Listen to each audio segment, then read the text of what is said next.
ये जो ऑर्डर है एडिबल ऑयल के बारे में हमने कंप्लायंस ऑर्डर इशू किया है। ये इसीलिए किया है कि देयर आर वायलेशंस हमने पाए हैं। काफ़ी बिजनेसेस जो है एफबीओज ये विदाउट लाइसेंस ऑपरेट करते हमें पाए गए हैं। अडल्चरेंट यूज किया हुआ भी पाया गया है। सब स्टैंडर्ड ऑयल एक्सीडिंग जो एडिटिव्स है उसके वैल्यू के ज़्यादा भी इसमें पाया गया है। रीलेबलिंग, रीपैकेजिंग, नियर एक्सपायरी ऑयल ये भी हमने खोजा है।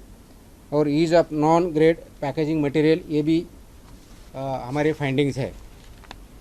ये जो ऑर्डर अप्लाई है दिस इज़ एप्लीकेबल टू सब जो प्रोड्यूसर्स है, मतलब ऑयल प्रोड्यूस जो करते हैं, ऑयल एक्सपेलर यूनिट्स है, सॉल्वेंट एक्सट्रैक्शन यूनिट्स है, ऑयल रिफाइनर्स है, manufacturers of vanaspati, intensified vegetable fats, bakery shortening, margarine, table spreads, blenders of multi-source edible vegetables, repackers and relabelers, importers, wholesalers, distributors, super stockists and transporters, including departmental stores, grocers, e-commerce and online sellers, सबके लिए ये लागू है। ये इसलिए किया गया है कि लाइसेंस एंड लेबोरेटरी रिक्वायरमेंट जो है वो कंप्लाई नहीं की गई है। फॉर्म ऑफ सेल जो है वो सील्ड या अनसील्ड इसमें होना चाहिए, सील्ड इसमें होना चाहिए, टैम्पर एविडेंट होना चाहिए, वो भी वायलेशन हमने पाए गए हैं। Multi source edible oil, vegetable oil and mustard oil का मिक्सचर भी हमने पाया है। Quality and adulteration norms, quality norms have been breach, adulteration have been found, packaging standards have been जो वायलेट किए गए हैं। स्टोरेज एंड ट्रांसपोर्टेशन जो रेगुलेशंस है उसका भी कंप्लायंस नहीं हुआ है। ये ऑर्डर का मेन 3 रीज़न थे। एक तो लूज और अनपैकेज ऑयल मार्केट में अवेलेबल है, वो सेल हुआ है, वो नहीं होना चाहिए, वो प्रोहिबिटेड है। दूसरा रीफिलिंग यूज़ और रस्टेड कैंस का भी यूज़ हमने पाया है, वो भी नहीं होना चाहिए। और repeated reuse of frying oil ये भी जो हेल्थ के लिए हानिकारक है वो भी पाया गया है। ये इसलिए हमने ऑर्डर इशू किए गए। इसका इम्प्लीमेंटेशन अभी भी हो रहा है, आगे भी होगा। सबसे ज़्यादा इम्पॉर्टेंट ये जो एफबीओज इसमें रजिस्टर्ड है वो इम्प्लीमेंटेशन करना चाहिए, कंप्लायंस करना चाहिए।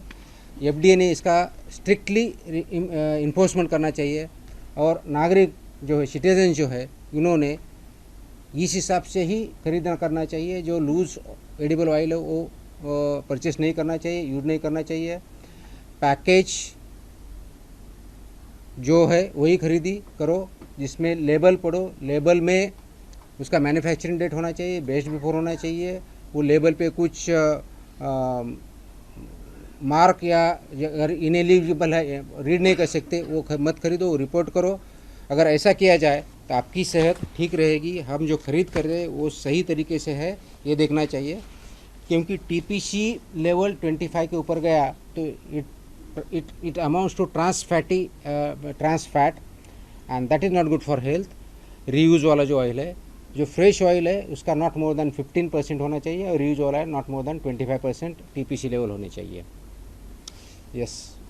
So you mentioned, One by one. that crude oil tankers were being used to. So you I cannot hear multiple one at a So you time. mentioned एक that minute, crude oil tankers were being used to transport the एक I started first. No Marathi yes. Sir पुन्हा एकदा एक बदली संदर्भात message viral होतोय तुमची एक minute please please please please. पुन्हा एकदा बदली संदर्भात मेसेज व्हायरल होतोय। राजस्थानला आपली बदली झाल्याचा मेसेज सोशल माध्यमात प्रचंड प्रमाणात व्हायरल होतोय। राजस्थान माझा काय संबंध राजस्थानशी? सोशल मीडियावर मेसेज आहे। माहीत नाही, मी बघितलं नाही आणि राजस्थानला माझी बदली होण्याचं काही कारण पण नाही आहे। मी महाराष्ट्र काढायचा, माझी महाराष्ट्रातच बदली होऊ शकते। आय थिंक याच्यावरती मी ऑलरेडी बोललेलो आहे। याच्यावरती मी बाईट पण दिलेला आहे। याच्यावरती ऑलरेडी बाईट दिलेला आहे। कोर्टाचे आदेश आले आहेत।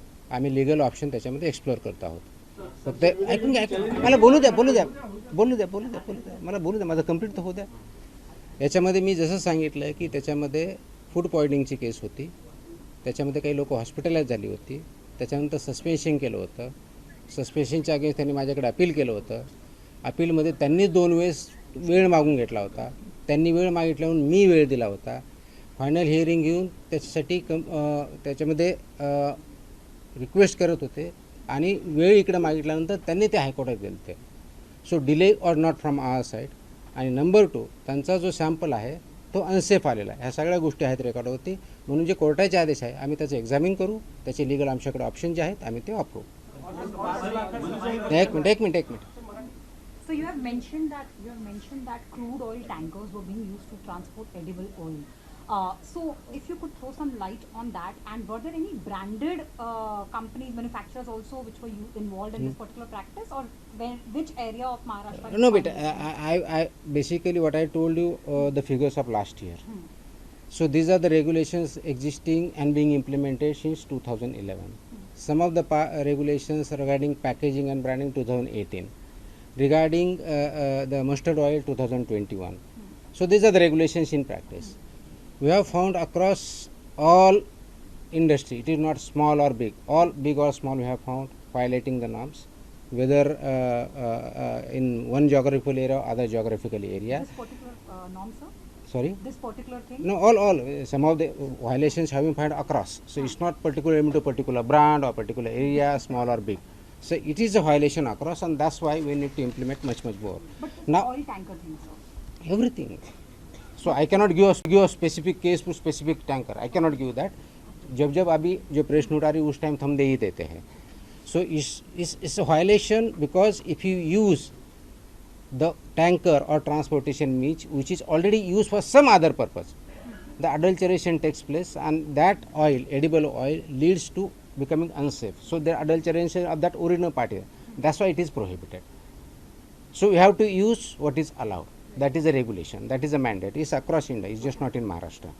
So they have to abide by this regulation, whether it's a packaging material, whether it's a transportation means, whether it's a storage. So all this is allowed. It's already regulated, it has to be implemented. काय काय? Okay. असं म्हणणं आहे, क्लबचं असं म्हणणं आहे की आम्ही पनीर जे आहे ते पंजाब सिंध प्रीमियम डेअरीमधून घेतो. डेअरीवाल्यांचं असं म्हणणं आहे की एफडीवरती आरोप आहे त्यांचे की एफडीएने एका मिनिटात कसं सांगितलं की ते अॅनालॉग आहे, चाचणी झाली का? एक दुसऱ्यांचं असं म्हणणं आहे की डेअरीवाल्याचं म्हणणं आहे का ऑर्डरचं म्हणणं आहे? पॅकेज डेअरीवाल्याचं म्हणणं आहे. ओके. दुसरं डेअरीवाल्याचं हे म्हणणं आहे की पॅकेजिंग बघून त्याच्यावरती प्रॉपरायटर्स फूड दिलं होतं, तर ते बघून म्हटलं तर प्रॉपरायटर्स फूडचा अर्थ ते असं सांगतायत की पर्सनलाइज. सो इफ असं पण त्यांचं एक म्हणणं आहे की एफडी आता म्हणते की चाचणीसाठी पनीरच्या सॅम्पलसाठी 1 महिना लागणार आहे. मग तिकडे कसं ठरवलं की ते अनलॉक पनीर? ते आरोपच केले एफडीवर. नाही फाईन. त्यांनी काय आरोप केलेत, त्यांना काही म्हणणं असेल आमच्या ऑर्डर विरुद्ध, they can appeal to me, they can त्यांचं म्हणणं ऐकू शकतो, त्यांना नियम काय नियमाप्रमाणे निर्णय दिला जाईल. So that is first part. Second जो पार्ट आहे, अनालॉग पनीर आपण ऑलरेडी बॅन केलेलं आहे महाराष्ट्रामध्ये. इट्स महाराष्ट्राचं ऑर्डर, इट इज नॉट इंडियाचं ऑर्डर. आणि अनालॉग पनीर केल्यानंतर प्रोप्रायटरी फूड ज्यावेळेस म्हणता, proprietary food does it amount to paneer? That is the question. तुम्ही त्याचं लेबलिंग बघा, लेबलिंग पण चुकलेलं आहे. त्याच्यामुळे त्याच्यात ते अनॉलॉग जसा प्रश्न विचार अनॉलॉग नाही आहे. पनीर असेल तर पनीरच्या नावाने यायला पाहिजे, त्याच्यामुळे ते प्रोप्रायटरी होऊ शकत नाही. Paneer is not a proprietary product, analog paneer is a proprietary product. So तो मी ऑलरेडी बॅन केला. तर बॅन गोष्टी तुम्ही कसं काय विकू शकता आणि काही काय तुम्ही शिवून दे, हे ऑलरेडी माझ्या ऑर्डरमध्ये आहे. याच्यावर आपल्यावरती प्रेस झालेली आहे आणि त्याच्यामध्ये सगळं मी एक्सप्लेन केलं. So I don't need to explain it again. Number 2, जो ऑटर क्लबच्या बाबतीतला आहे त्याच्यामध्ये फक्त एकमेव ते व्हायलेशन नाही, बाकीचे व्हायलेशन आहे. 3-4 महिन्यापूर्वी त्यांची ऑलरेडी 21 इन्स्पेक्शन झालं होतं. त्यावेळेस त्यांना इम्प्रूव्हमेंट नोटीस दिली होती. त्याच्या इम्प्रूव्हमेंट नोटीसनंतर हे अजून 100% कंप्लायन्स त्याचे झालेले नाही आहेत, प्लस बाकीचे काही व्हायलेशन्स आहेत. So this is answer to your question. त्यांना जर काही त्यांच्या माझ्या अधिकाऱ्यांनी त्यांचं म्हणणं आहे की ती ऑर्डर चुकीची आहे, पार्शियली आहे, they have right to appeal. I will hear them out, I will give my decision. तर सांगली आणि कोल्हापुरामध्ये गुरांवरती सुद्धा कारवाई केल्याचं समोर आलं. ते खूप दिवसापासून चालू आहेत. आता नवीन कुठे तर बऱ्यापैकी कारवाई चालू, सगळ्यावरती चालू आहे. जिथं जिथं चुकीचं होतं त्याप्रमाणे कारवाई होणारच आहे. सर आपण लूज ऑइल बद्दल जे म्हणताय, तर पुण्यासारख्या ठिकाणी ब्रँडेड ह्याच्यात भेसळ असते किंवा ते पाम ऑइल असतं म्हणून काही तुम्ही तुमचे शेंगदाणे आणि आम्ही तुम्हाला गाळून देतो अशी युनिट सुरू झालेले. तर आता लोकांचं असं म्हणणं आहे की ते आमच्यासाठी जास्त शुद्ध आहे, तुम्ही म्हणताय की ते दूध असतं. नाही, मी नाही म्हणत आहे, हे सायंटिफिकली प्रूव्ह झाले रेग्युलेशन्स आहेत. सो नसेल तर तुम्ही घेऊन सॉरी आपला नियम असं म्हणतो की जर का सील बंद नसेल बरोबर. पॅकेजिंग वगैरे नसेल तर घेऊ नका. बरोबर आहे. इथं फिक्स काय, कारण लोकांचं तर म्हणणं आहे की आम्हाला मॅन्युफॅक्चरला हे रेग्युलेशन लागू आहे. जे आत्ता मी सांगितलं, मी सगळं एक्स्ट्रॅक्टरला लागू आहे, सगळ्यांना लागू आहे. तर जे कोणी तयार करतं त्यांनी हे रेग्युलेशन पाळायचे. असं सिम्पल आहे. इट्स व्हेरी क्लिअरली मी आत्ताच नाही, हे सांगितलं. आधीपासून होतं म्हणून विचारलं.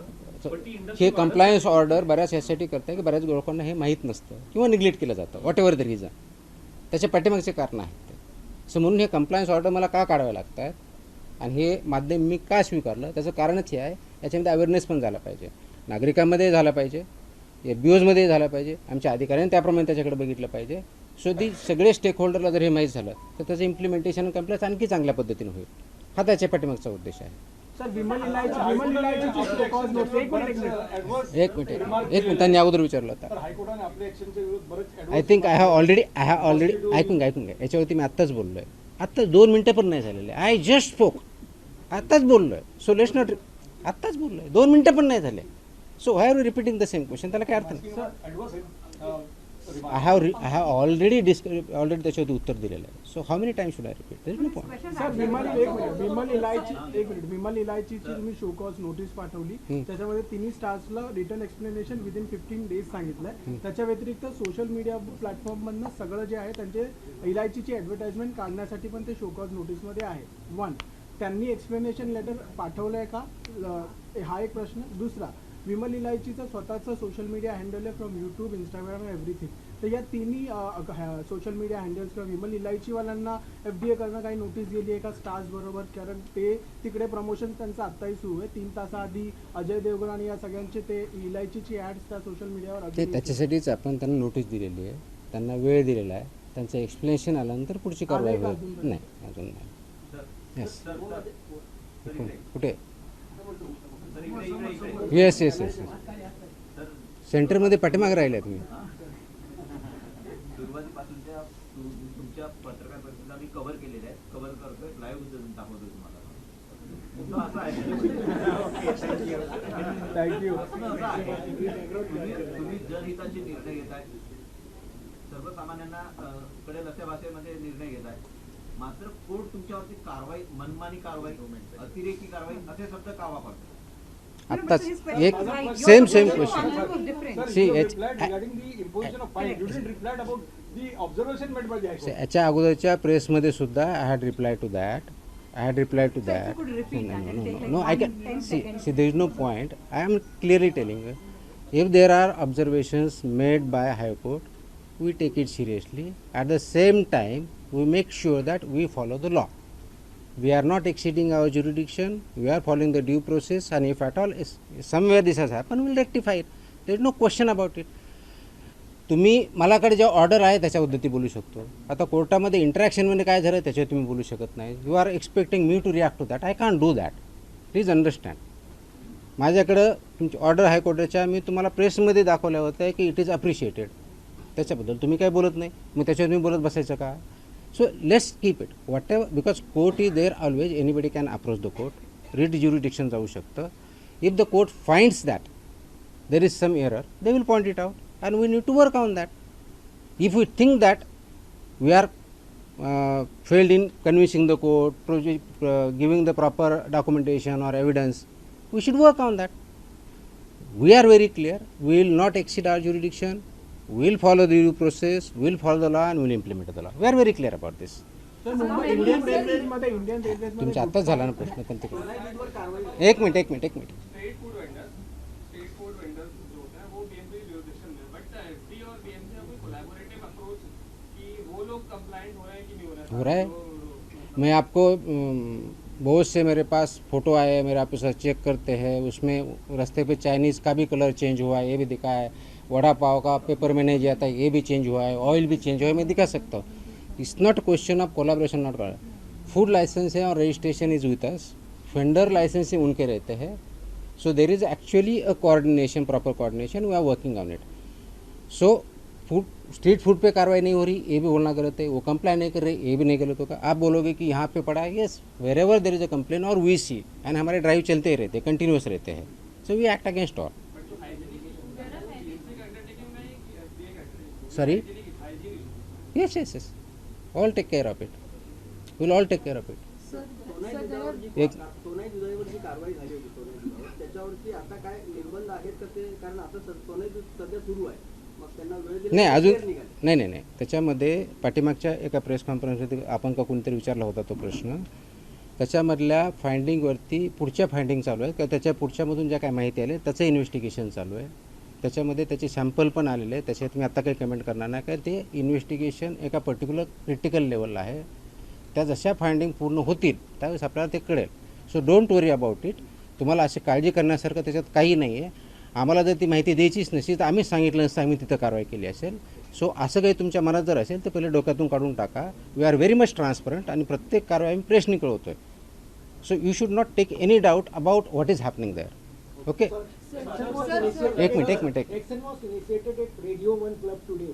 There was some inspection at Radio 1 तो उसका Club. प्रेस नोट आएगा ना अगर कुछ होगा तो, उसका प्रेस नोट आएगा ना. एक मिनट सॉरी, तेल को लेकर जो कंप्लेंट्स ऑर्डर जारी थे उसमें कितने सैंपल्स की जांच हुई थी, पिछले साल कितने तेल पकड़ा गया था, क्या उसका कॉस्ट? हाँ मैंने अपने हाँ हिंदी में नहीं बताया, मैं बताता हूँ. हाँ नहीं बताता हूँ. हाँ लास्ट ईयर हमने लगभग 1247 सैंपल एडिबल ऑयल के लिए थे. उसमें से स्टैंडर्ड पाए गए 1142, 1142, सब स्टैंडर्ड 77, अनसेफ 13, 13 और मिस ब्रांडेड 15, 15. तो ये उसका है. उसका स्टॉक जो था 3,20,781 kg सीज किया गया था और उसका वैल्यू था 531 lakh rupees. So this are the findings of last year. ये लास्ट ईयर की ये जो फाइंडिंग्स है ये डेटा है, उसी हिसाब से हमने इस पर कार्रवाई अभी बढ़ाई है और ये कंप्लायंस ऑर्डर उसी इस डायरेक्शन का अगला और स्ट्रिंजेंट स्ट्रॉन्ग स्टेप है कि जिसके वजह से लोगों को ये जो एडिबल ऑयल है वो सेफ मिले, ना मिस ब्रांडेड, ना अनसेफ, ना सब स्टैंडर्ड. इसकी वजह से ये इम्प्लीमेंट करना जरूरी है और लोगों की भी पता होना जरूरी है कि उन्होंने क्या करना चाहिए. सजा क्या होगी सर जो पालन नहीं करेंगे? सज़ा मैंने बताया हिंदी में, आई थिंक आई मिस्ड. तो सज़ा ये है कि अगर ये अनसेफ पाया जाता है तो लाइफ इम्प्रिजमेंट तक का उनका प्रोविज़न है, प्रावधान है. 10 लाख तक की उसमें जुर्माना भी लग सकता है. उसके साथ अनसेफ के साथ पेनल्टी जो है उसमें सब स्टैंडर्ड अगर मिलता है तो 5 लाख तक की पेनल्टी है. मिस ब्रांडेड अगर मिलता है तो 3 लाख तक की पेनल्टी है. जो अडल्चरेंट है अगर वो मिलता है किसी के पास जो एब्यूज़ है वो 10 लाख तक की पेनल्टी है. विदाउट लाइसेंस विदाउट रजिस्ट्रेशन काम कर रहा है तो उनको 10 लाख तक की पेनल्टी है और मिसलीडिंग एडवर्टीजमेंट है तो 10 लाख तक के प्रावधान. हाँ, जो बेसिकली रीयूज़ है, ये क्या होता है कि बहुत से इंस्टीट्यूट है जैसे कि होटल्स हो, रेस्टोरेंट हो, यहाँ पे ये ऑयल बार बार यूज़ किया जाता है और बार बार यूज़ करने के बाद उसका क्वालिटी सब स्टैंडर्ड हो जाता है. इसको टीपीसी लेवल बोलते हैं. ये टीपीसी लेवल ऑयल का 25 से रीयूज़ वाला 25 से ज़्यादा नहीं होना चाहिए. 25% से ज़्यादा नहीं होता. वो इंस्ट्रूमेंट है उसमें दिखता है, सबको दिखता है. तो वो 25% से ज़्यादा होता है तो उसका इम्पैक्ट वो फैट की जगह वो ट्रांसफैट में कन्वर्ट होता है और trans fat is very dangerous to our health. इसलिए वो टीपीसी 25 लेवल से ऊपर नहीं होना चाहिए. जो फ्रेश ऑयल है उसका टीपीसी लेवल 15 से ज़्यादा नहीं होनी चाहिए. तो रीयूज होता है और उसका आई थिंक इंग्लिश और मराठी में बोलना भूल गया था. टीपीसी ये जो रीयूज़ है तो इसके लिए र्यूको गाइडलाइन है, reuse purpose use cooking oil guidelines है. उस हिसाब से देर आर एनलिस्टेड वेंडर्स, उनको उन्होंने सेल करना है या देना है और वही एजेंसी उसको प्रोसेस करके या उनका बायोडीजल या कुछ और बनाएगी. But this oil should not come in food chain again. ये फूड चेन में नहीं आना चाहिए. ये गाइडलाइन है इसकी. अभी I just said forward, good that you brought this point. ये अगर आता है तो व्हाट हैपन्स कि समझो बड़ा होटल है, उनका 25% से ज़्यादा हो वो स्टोर करते हैं और वो देने की वजह से वो जो जिसको र्यूको गाइडलाइन की जो एजेंसी है उसको देने की वजह से किसी को वो देते हैं एंड दैट बिकम्स कई रीटीन में जो रीयूज है उसमें डालते हैं, उसको पैक होता है, फिर उसको फ्रेश बोल के सेल किया जाता है. This is very dangerous and this is one of the reasons why we are issuing this order again and we have already warned these people. And there is a big industry working in this sector, particularly in and around Mumbai also, MMR region also. There are certain people who are actually doing this business. And that is very dangerous. And वो फिर सस्ते में बेचते हैं, और सस्ते में बेचते हैं तो खरीद लेते हैं, और खरीद लेते हैं तो उसका इम्पैक्ट हो जाता है। सो दिस इज़ र्यूको के गाइडलाइन कंप्लाई करना by all users of oil. कौन है ये?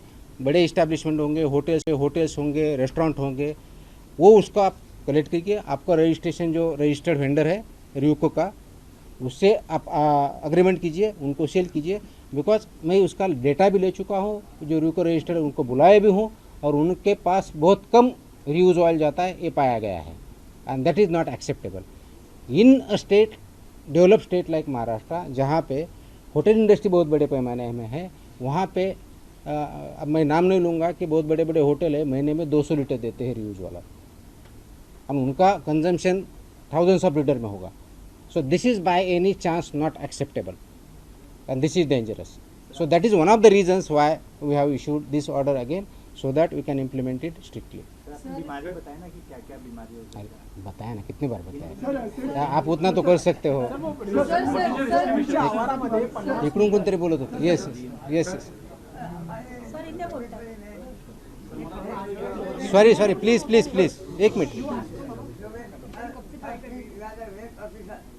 हमारे जोगेश्वरी में मिठाई का कारखाना है सर, और उसके अंदर एकदम रंजित तरीके से काम होता है। आदमी घर में मिठाई को वो आटा मैदा गूंथते हैं, तो प्यार से गूंथते हैं, ऐसे कई कारखाने हैं सर। उसके ऊपर जो भी, जब आप कोई भी मुझे अगर तो कंप्लेन कीजिए ना, हम कर लेंगे कार्रवाई, कोई प्रॉब्लम नहीं। कंप्लेन डाला हूँ सर। कहाँ और मेरे पास कहाँ डाला है? ये अपने डिपार्टमेंट मेरा ऐप है ना, ऐप है, उस पर डालिए, ट्रैक कर सकते हो आप। में मैं सर IT में डाला हूँ सर। कहाँ, कब दिया है? हो गया सर, एक हफ्ता हो गया सर। हो जाएगा, ठीक है, चलिए। हो जाएगा। एक मिनट पीछे, हाँ एक मिनट हाँ। सरकार महिलांना किंवा गट शेतीवाल्यांना गृहउद्योग सुरू करण्यासाठी किंवा तेल उत्पादन करण्यासाठी प्रोत्साहन देते, आणि ते खुलं तेल विक्री पण करतात, मग त्याच्यावरती निर्बंध येणार नाही का? त्याच्यासाठी काय? सरकारने उद्योग करण्यासाठी प्रोत्साहन देते, म्हणजे योग्य प्रकारे धंदा करण्यासाठी देते आहे, अयोग्य प्रकारे नाही।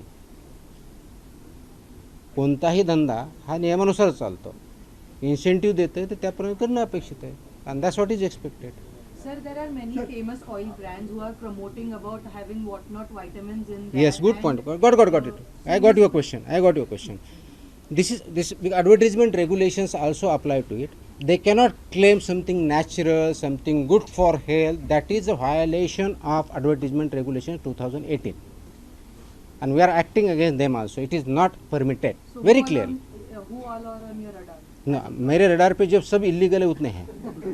ओके, सर 50 मीटरच्या शाळेचा लास्टचा प्रश्न होता। तो झाला ना। नाही सर, तो प्रश्न विचारला नाही। सर सोशल मीडिया पर एक्ट्रेस जो है श्वेता तिवारी ने एक वीडियो डाला है, आपसे मदद मांगी है। इंस्टामार्ट से मैंने ऑनलाइन कुछ ऑर्डर किया था जिसमें आई हैव नो आइडिया। आप जो बोल रहे मेरे बारे मुझे उसके बारे में कुछ आइडिया नहीं मीडिया पर मैंने वीडियो डाला आपसे। मेरे पास Sir, नहीं। what is Maharashtra's FDA action plan on manufacturing pharma manufacturing units which are violating revised schedule and norms? Yes. GMP norms. Yes, What is absolutely. the Already actions are being taken. There are risk-based multiple. inspections? no, उसका press note हमने दिया भी था, आपने पढ़ा नहीं होगा। 2 महीने में कितने कार्रवाई की उसमें भी है। कार्रवाई सर, वो एंड future की बात करो, future action- हाँ, so we are going further. Retail and wholesale. No, everything, right from manufacturer to But retail, that- everybody. We are going further. Nobody is exempted from revised schedule M, which was exemption time limit has already gone. There was a request by MSME to the government of India. They had extended timeline. The timeline has also gone. So we are strictly implementing it, and we will go and further go for process audit also. The manufacturers जो भी है वो process audit भी हम करेंगे, and will take strict action. I think last question 5 और लेते।